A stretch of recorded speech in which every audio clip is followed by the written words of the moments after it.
Welcome to your examination. Today, we're diving into the paradox of Pit from Kid Icarus.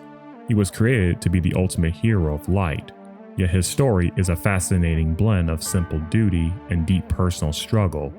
Is he just a loyal soldier, or is there more beneath the wings? Let's find out. Also remember to like, share, and hit the notification bell. It greatly helps the channel. The narrative begins during the very first Kid Icarus game. The gods and goddesses of this world were often in conflict, engaging in various wars and petty grievances. One of the most intense rivalries was between the goddess of light, Lady Palutena, and the goddess of darkness, Medusa.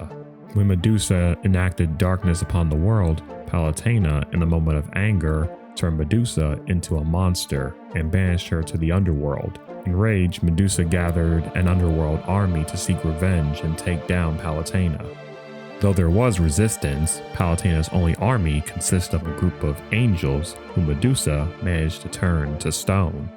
With their forces decimated and herself trapped, Palutena's final act of defiance was to send her sacred bow down to a single, unlikely hero, Pit, the one angel who couldn't fly and was currently trapped in the underworld.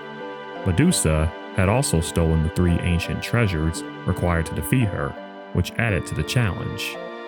Pit, now armed with his newfound power, embodies a strong sense of self-determination and perseverance. Despite being considered one of the weakest angels, he is the one who must adapt and overcome. His singular duty to save Palutena likely developed a profound sense of altruism within him. Lacking the natural ability of flight, he was perhaps not as useful as the more capable, angelic bodyguards who served as guards and warriors rather than true heroes. Pit had the task, and the task alone, to fight through the underworld army and rescue the goddess of light. Crucially, he had to do this without Palutena's direct guidance, relying instead on his own instincts and the mission imprinted upon him. According to supplementary spin-off games, the challenges Pit faced were significant.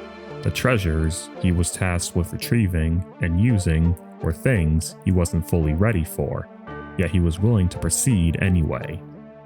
This willingness to take immense risk highlights his natural heroic spirit, as the fate of his home and his goddess depended on it. This experience might have also influenced his decision-making process, leading him to rely slightly more on self-reliance compared to the other, more conventional angels. Once he successfully saved Palutena, Pit became permanently in her debt, solidifying his role as her loyal champion. In Kid Icarus Uprising, we are introduced to both familiar and new threats. With the other angels still turned to stone, Pit remains Lady Palutena's only active angel. A major shift in this era is her granting him the power of flight, though it comes with a strict 5-minute limit before his wings burn up. Pit's introduction reveals an angel eager for action. Being personally guided by Palutena is likely a dream come true for him, a position he may never have expected given his humble beginnings. His deep reverence for his creator is evident. He views every mission as a great honor.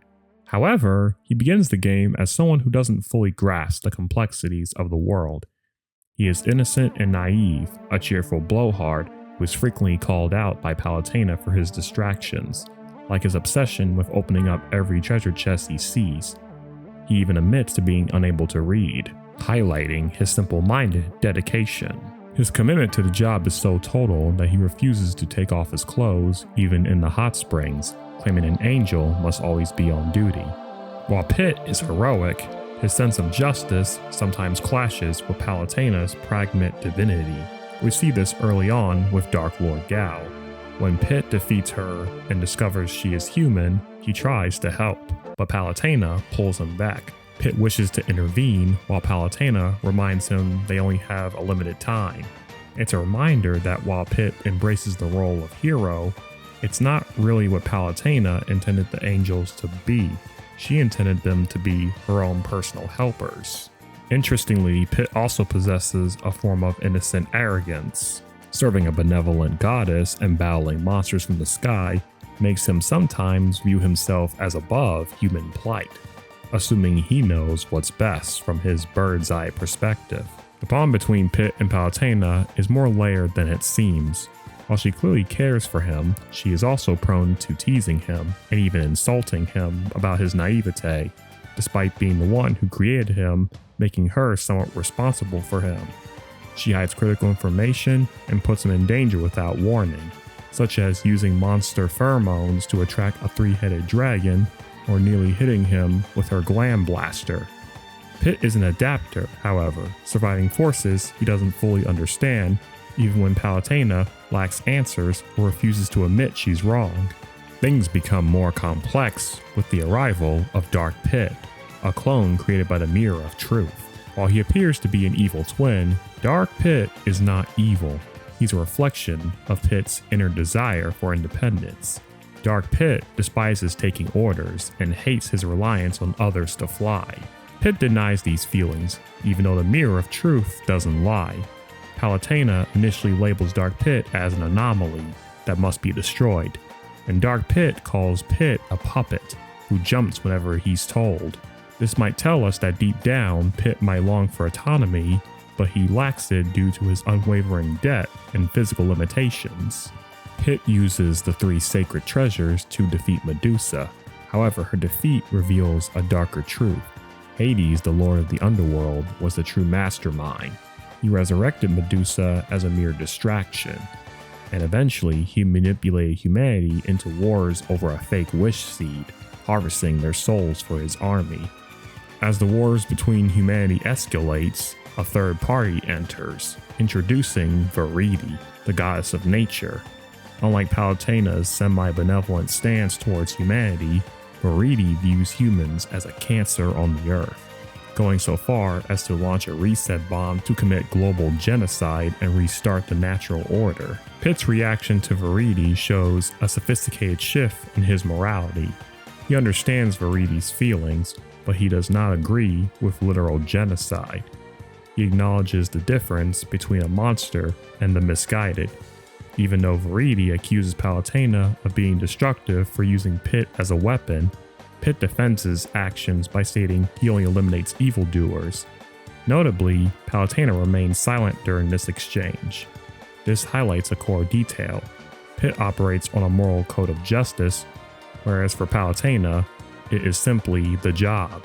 Pitt's character's simplicity is challenged further when he realizes that enemies like Hades and Viridi, both of whom want humanity dead, would rather fight each other than cooperate. He also begins to realize that not all monsters are grotesque and scary, as seen with some of Viridi's sophisticated helpers.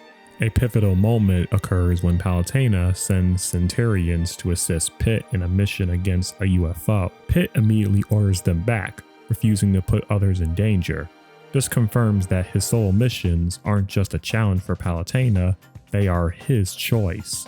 He prefers to put only himself on the line, showcasing a deep-seated altruism that borders on self-neglect.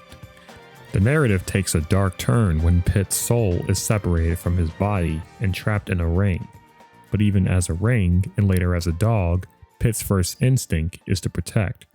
When he discovers his body is being used to destroy human cities, he immediately realizes, without thinking, he has to be stopped. Which might show a darker reality of his situation, because this whole hero gig is kind of all he has, because really, there's nothing much he could do. He was created to protect, and because of that, he doesn't question what is happening to his body or why he became the enemy of all mankind, as Magnus puts it. He just sees the problem and tries to stop it, though this is just speculation. Upon reclaiming his body, Pitt discovers that Palutena has been corrupted by the Chaoskin, a soul-eating parasite he accidentally released earlier. To save Palutena, Pitt takes the ultimate risk by riding the Lightning Chariot, a feat that is dangerous even for gods.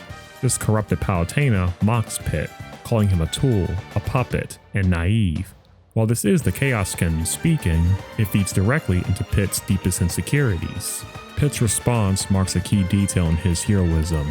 He tells Palutena, the goddess he worships, that he follows her because of truth and justice. He declares that if she has truly turned her back on those values, he will stop her, or save her in his words. This proves that Pitt is not a puppet. His newfound independence is further shown in his bluntness. He no longer plays along with Hades' games, simply telling the Lord of the Underworld to go home. In the climax, as the Chaos Kin attempts to drag Dark Pit into the abyss, Pit dives in to save his other half. In doing so, he flies well past his 5-minute limit. His wings burn to the bone, and he is left mortally wounded. The aftermath of Pit's sacrifice reveals his true impact on the world. Dark Pit, Palutena, and even Viridi, who previously tried to kill him, unite to save him. This cooperation highlights Pit's influence. Even the cynical Viridi is moved to assist him. For Palutena, the mission is personal. Beneath her playful insults lies a goddess willing to bend the rules of life and death to bring her angel back, feeling a deep sense of responsibility for his condition. During the battle, a major philosophical point is raised. While Hades and Viridi argue over who is more justified in their destruction, Dark Pit calls them out, stating that the gods' petty conflicts are the true source of the world's misery. Since Dark Pit is a reflection of Pit's inner self, this suggests that Pit is not as blind to the gods' mistake as he seems. He sees their flaws but chooses to remain silent out of profound respect and duty. Upon his resurrection, Pit is immediately ready for action, showing an unbreakable spirit. However, his first encounter with Hades ends in disaster, as he is swallowed whole, trapped inside the god. Pit is seen talking to himself while in there, and this moment hints at a layer of loneliness. As the last angel of his kind, he fits neither with humans or gods. He exists solely to be the hero, a role that often leaves him isolated. To finally end the threat, Pit must pass one final test to obtain the great sacred treasures. He navigates a gauntlet featuring his former allies and enemies, including Magnus, Dark Lord Gal, and even Palutena. Or a copy of her, maybe? His success here isn't just about strength. It is a testament to his perseverance and evolution since his first journey in the underworld. The final confrontation with Hades is a cosmic struggle. Even the great sacred treasure isn't enough to destroy the Lord of the Underworld on its own. In the final display of unity, Palutena provides her divine power, and Viridi grants him the power of flight. Using the great sacred treasure's pursuit mode, Pit charges a final devastating shot. With one final blast, Pit vanquishes Hades, ending the war and saving both Skyworld and the human realm. Pit started his journey as a weak angel who couldn't fly, but he ended it as the undisputed hero of the heavens, proving that his simplicity was never a lack of depth, but a choice to be good in a complex world. Thanks for watching.